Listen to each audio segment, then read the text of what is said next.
De frente a la Biblia, un espacio para dar respuestas a las preguntas más difíciles de la fe cristiana, presentando sin sesgos, sin compromisos humanos o religiosos, sin pretensiones personales, solo la verdad y nada más que la verdad. De frente a la Biblia. Es la siguiente.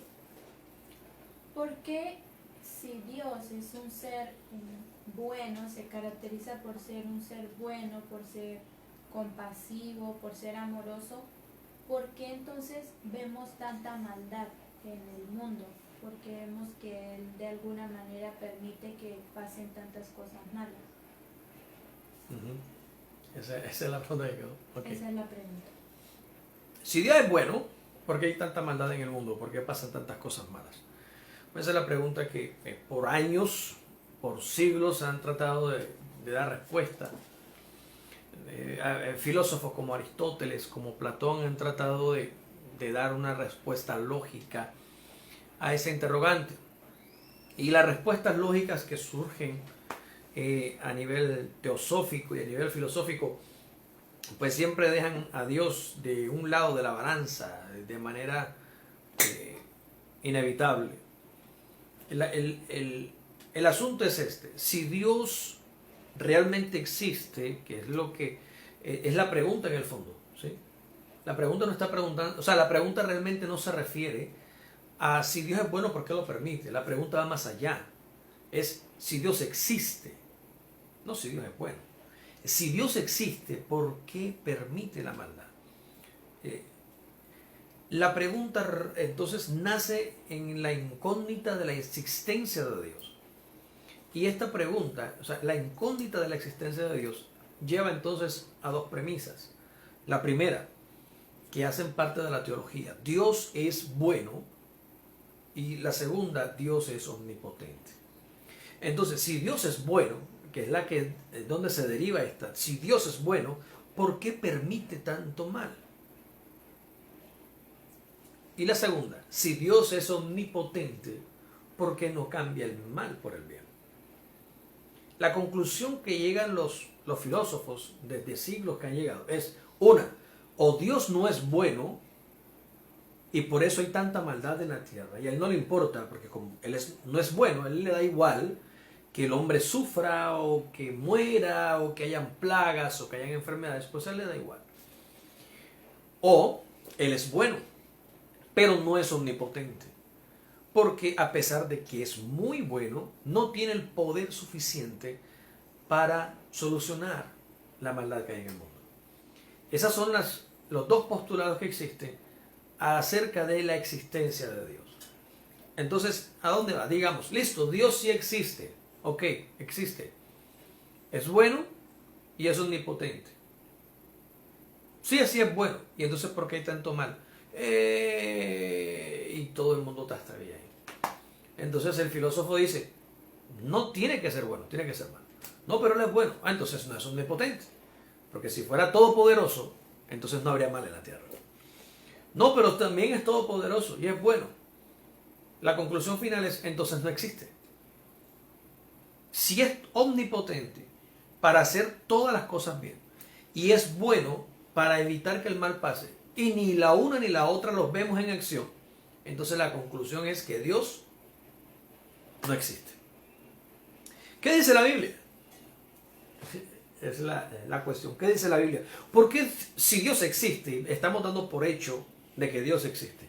Ya hemos hablado en otros programas anteriores, creo que hemos conversado, hemos comentado, de que la existencia de Dios es indemostrable. No hay un solo cristiano en esta tierra que pueda demostrar que Dios existe. Ni tú ni yo, nadie puede demostrar la existencia de Dios. La existencia de Dios entonces se asume y se entiende como un dogma de fe, como algo que simplemente yo creo y decido creer por una experiencia única, por una experiencia interna, por una experiencia objetiva, solamente desde mi perspectiva, desde mi punto de vista. Yo no le puedo demostrar a nadie que Dios existe. No hay forma de demostrar la existencia de Dios. Todo lo que hacemos es manifestar lo que creemos o lo que queremos creer. Entonces, entendiendo esto, lo único que nos queda, como siempre he dicho en el programa, es mantenernos dentro del marco de la palabra de Dios, la cual da por sentado que Dios es real. ¿Y por qué? Porque es la palabra de Dios. Si es la palabra de Dios, obligatoriamente Dios tuvo que haberla dicho, ergo Dios existe. ¿Qué dice entonces la Biblia? La palabra de Dios que está dando existencia clara, en definitiva, de esa realidad indemostrable. ¿Qué dice la Biblia acerca de por qué hay maldad en la tierra si Dios es bueno y omnipotente? ¿Por qué la permite? Pues resulta que la Escritura, y vamos a hacer un panorama rápido, la Escritura muestra y enseña de que Dios creó en el principio todas las cosas y creó al hombre, varón y hembra los creó. Y vio Dios que cuando lo hizo todo, todo era bueno y era perfecto, no había nada malo.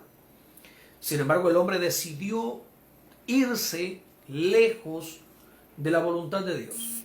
El hombre decide irse lejos de la voluntad divina y decide comenzar su propio camino.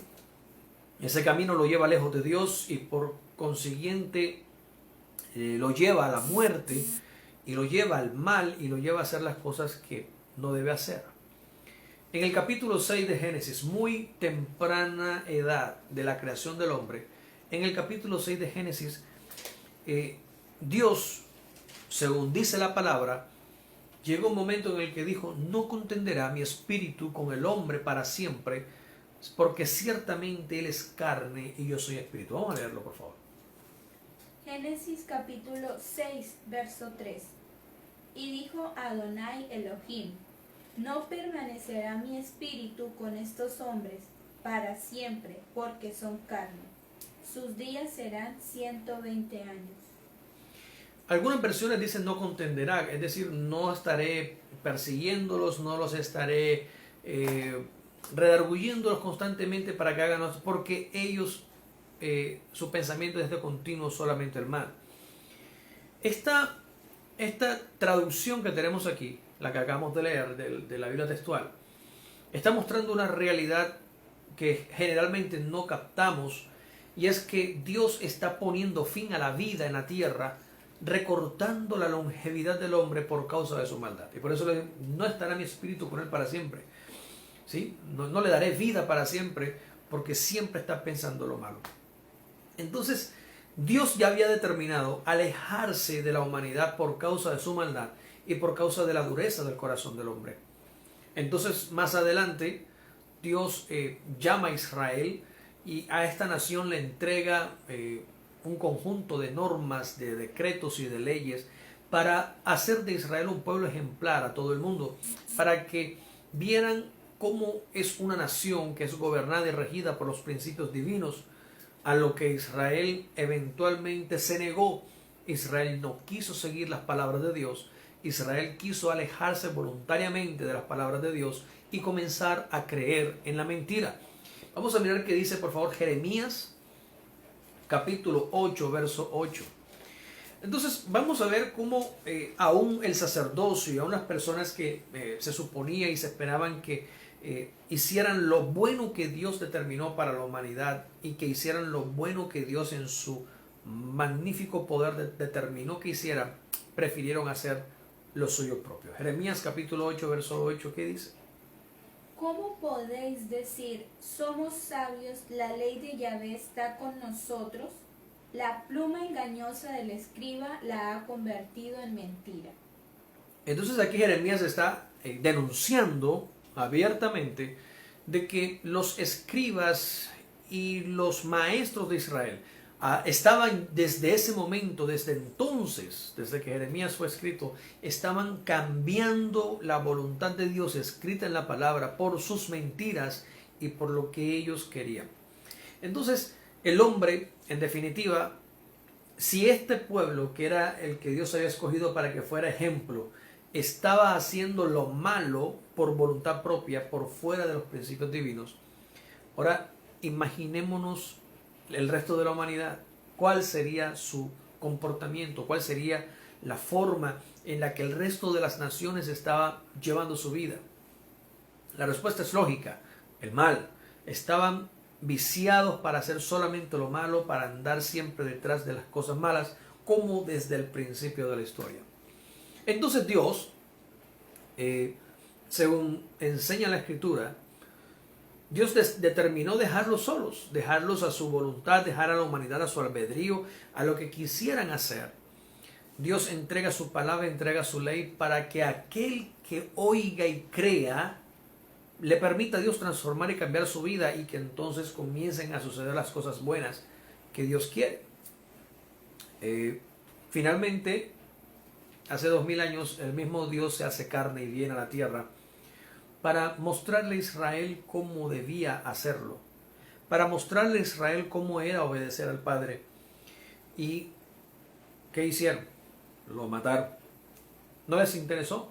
No les interesó saber en lo más mínimo cuál sería la forma correcta de hacer el bien para que las cosas buenas pasen. Entonces, sencillamente, las cosas que suceden en esta tierra, malas en su mayoría, son causa de la desobediencia del hombre, no son causa de la voluntad de Dios, son causa de la desobediencia humana. Un hombre mata a otra persona por su maldad, por su desobediencia. No es la voluntad de Dios que una persona muera asesinada a manos de otro. Es solamente la maldad del hombre la que lo lleva a hacer estas cosas. Ahí vemos el ejemplo en Caín y Abel. Antes de que Caín lo matara, Dios redarguye a Caín para que no lo haga, y aún así Caín lo hizo. Dios en ningún momento le impidió a Caín cometer un homicidio. Era algo que Caín había resuelto hacer y lo hizo por su propio deseo, por su propia maldad. Vinieron consecuencias posteriores para Caín, y de ahí en adelante la tierra fue maldita por haber recibido la sangre de Abel por parte de su hermano Caín, que lo asesinó. Vino una maldición grande sobre la tierra, y esa maldición no ha cesado hasta el sol de hoy. Entonces, ¿a qué quiero llegar con esto, mis hermanos? Es que la maldad que hoy purula en la tierra no es por la inexistencia divina, no es porque Dios no tenga poder, no es porque Dios no sea bueno. La razón por la que vivimos las cosas que vivimos en este planeta es porque el hombre es completamente pervertido, malo, dañado, podrido desde adentro hasta afuera. Y porque el hombre voluntariamente ha decidido alejarse de la voluntad de Dios. Hoy vemos los movimientos que existen de tanta violencia, de tanta extrema, de tanta sevicia, de tanta maldad, y parece que cada día va de mal en peor.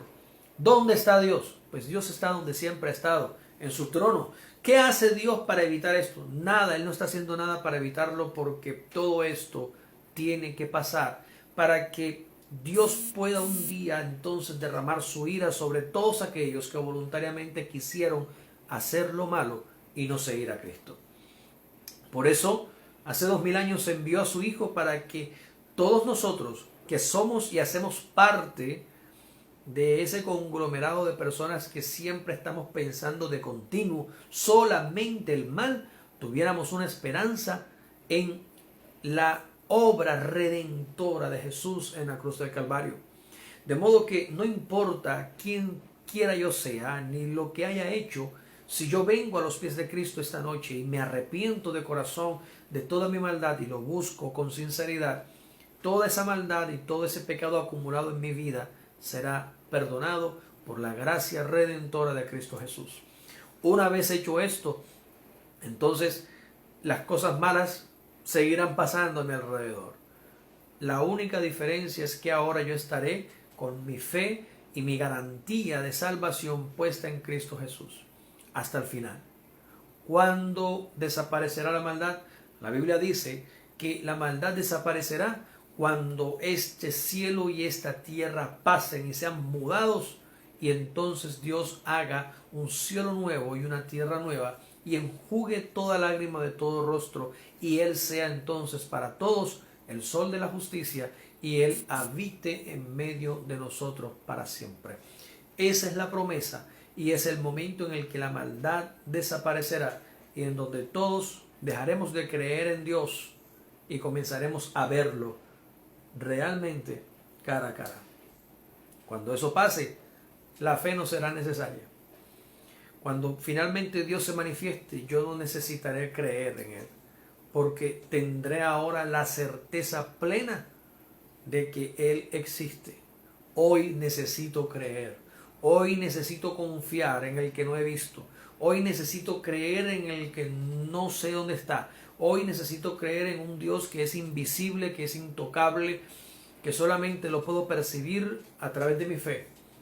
Y que por consiguiente estoy convencido por esa fe de que Él existe. Pero no lo puedo ver, no lo puedo demostrar. Cuando Él venga, cuando todo ojo le vea, la fe, dice la Biblia, desaparecerá. No será necesaria ni la revelación, ni la visión, ni la fe, ni la profecía, porque ya habiendo manifestándose el Señor, no será necesario tener fe para creer en Él. Entonces hoy necesitamos creer en Él. A pesar de toda la maldad que hay en la tierra, necesitamos creer en Él y estar seguros. Amén. De frente a la Biblia, un espacio para dar respuestas a las preguntas más difíciles de la fe cristiana, presentando sin sesgos, sin compromisos humanos o religiosos, sin pretensiones personales, solo la verdad y nada más que la verdad. De frente a la Biblia,